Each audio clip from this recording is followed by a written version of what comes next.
So what if there's no right of survivorship on an asset that we own? Well, first of all, to understand the answer, we have to understand what a right of survivorship is.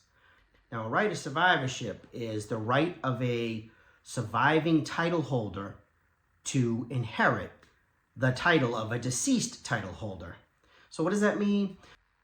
If you hold an asset with another individual with a right of survivorship there, and that individual passes away, that 50% interest that other owner has will transfer to you by operational law, and you won't have to go see a judge in order to get your 50% interest.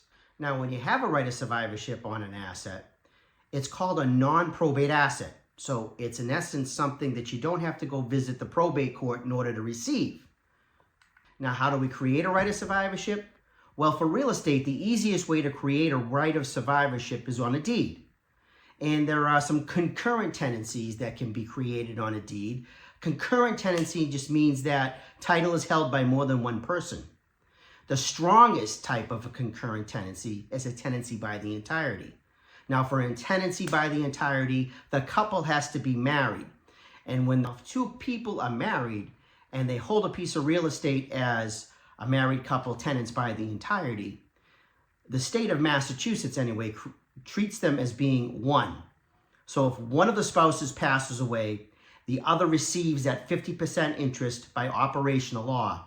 So that individual that survives will be 100% interest holder in the property with no probate necessary. Another way to create a right of survivorship on a deed would be as joint tenants. Once again, more than one individual holding title as joint tenants. Those individuals in this instance don't need to be married. They can be brother and sister, friends. They can hold title as joint tenants with the right of survivorship. And if one of those title holders passes away, the surviving title holders will receive that interest by operational law. Yet a third way to create a right of survivorship on a deed would be with a life estate. And an easy example would be if mom came in to me and wanted to include her children on title with her. And so what she would do is transfer all of her right title interests in her real estate to her children and reserve a life estate for herself. When she passes away, her children will receive her interest in the property by operational law, no probate necessary. Now, another way to create a right of survivorship, whether it's real estate or some other asset, would be with a trust. Now, a trust is a legal written instrument that allows an individual to place an asset or assets into the management of another, called a trustee, for the benefit of other individuals called beneficiaries. And a simple way to think about a trust would be almost like, think of a big container, whether it's a shipping container, and you can put real estate in there, or you can put money, or you can put investments in there.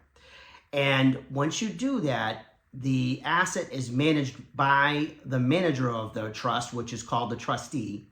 And upon a triggering event, that asset is then given to the beneficiaries by operational law, and there's normally no probate necessary unless there's somebody contesting the terms of the trust. So now back to the question. What if you don't have a right of survivorship on an asset? Let's say you're holding a piece of real estate all by yourself and nobody else on title, or you're the only name on a bank account, or there's no beneficiary on one of your investments. Well, then that particular asset becomes a probate asset. And what happens at that point, what I mean by probate asset, is your friends or your loved ones will need to approach the probate court with a petition to the court. If you have a will, that will be introduced. If you don't have a will, then the laws of intestacy will kick in, and your asset will go by how the laws of intestate dictate. So keep in mind, once again, that if you don't have a beneficiary or some type of a right of survivorship on an asset that you own, that most likely the probate court will need to be involved, or judge or a magistrate will need to be involved with that asset down the line. If you don't want that, then it's good to plan in advance. And that's basically what people do when they estate plan. Now, if you're watching me on YouTube, make sure that you check out some of the videos that are going to appear up here. Make sure that you like the video and that you subscribe below. Dave Ceruolo, CeruoloLaw.com.